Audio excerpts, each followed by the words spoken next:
আসসালামু আলাইকুম প্রিয় আপু এবং ভাইয়ারা। আজকে এখানে আপনাদেরকে দেখাতে নিয়ে আসছি পাশের আন্টির এই দেখুন আম ধরেছে, একদম ভালো মতো আম ধরেছে। আর এটা হচ্ছে আমার জাম গাছ। এই বেটার কোনো খোঁজ খবর দেখতে পাচ্ছি না, সে এখনো জাম দেওয়ার নামও ধরে না। যাই হোক, আম গাছে এখন ভালো আম ধরেছে, আমগুলো পাকবে, জ্যৈষ্ঠ মাস এখনো আসে নাই, আমরাও অপেক্ষায় আছি। কার কার ছোটবেলায় আম চুরির অভিজ্ঞতা আছে একটু জানাবেন, কারণ আম চুরির অভিজ্ঞতা ৯০-এর দশকের বাচ্চাদের থাকবে না এটা আমি বিশ্বাস করি না। ৯০-এর দশকের পরের যে সমস্ত বাচ্চা তারা এই সমস্ত স্বাদ উপভোগ করেন নাই, কিন্তু যারা কিনা ৯০-এর দশকের ছেলেপিলে তারা ঠিকই আম চুরি করেছেন গরমের রোদ, কাঠফাটা রোদে। এই গরমের মধ্যে কাঠফাটা রোদ করতেছে ৩টার সময়, আমি আপনাদের জন্য যখন ভিডিও করতেছি তখন এই দেখুন রাস্তার উপরে লোকজন যাওয়া আসা করতেছে, কাজকর্ম শেষ করে বাড়ি ফিরে যাচ্ছে।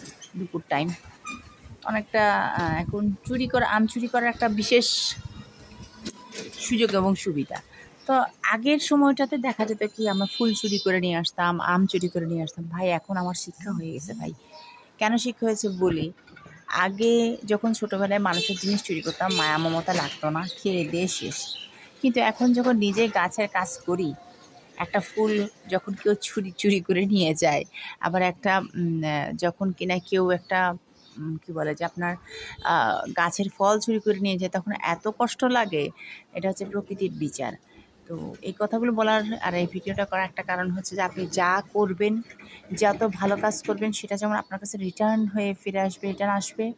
আপনি যত অন্যায় কাজ করবেন প্রকৃতিতে সেটা জমা থাকবে, কোনো না কোনোভাবেই কোনো না কোনো একদিন সে অন্যায়ের রেজাল্ট কারো না কারো মাধ্যমে আপনার কাছে ফিরে আসবেই আসবে।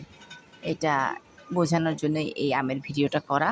তো আন্টির আম গাছে প্রচুর আম ধরেছে। আন্টি আমাদেরকে বলেছেন যে উনি আমাদের প্রতিবেশী, যে আমাদেরকে তিনি আম খাওয়াবেন, তবে কবে খাওয়াবেন সেই জন্য আমরা হাঁ করে মুখিয়ে আছি। কারণ আন্টির আম গাছে এত সুন্দর আম ধরেছে যে মাশাল্লাহ, ওই আম গাছের ওইখান থেকে আমার এইটুক পর্যন্ত আম গাছটা গাছের ডালটা এখানে পর্যন্ত আসছে। তো এদিকে আবার আমার বেলুম্বু, ও আপনাদেরকে বেলুম্বু একটু দেখাই, যারা বেলুম্বু কখনো দেখেন নাই বেলুম্বু আসলে কী জিনিস।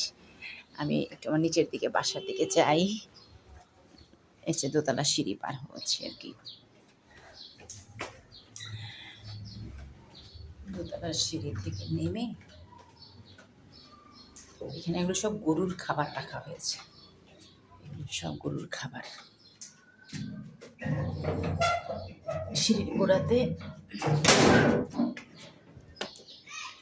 এখানে আমার পেঁপে গাছ আছে, পেঁপে গাছ ধরেছে। ওদিকে আগে পুঁইশাক করেছিলাম, এখন নাই। এখানে প্রচুর বেলুমু ধরেছিল, সব চুরি করে নিয়ে গেছে।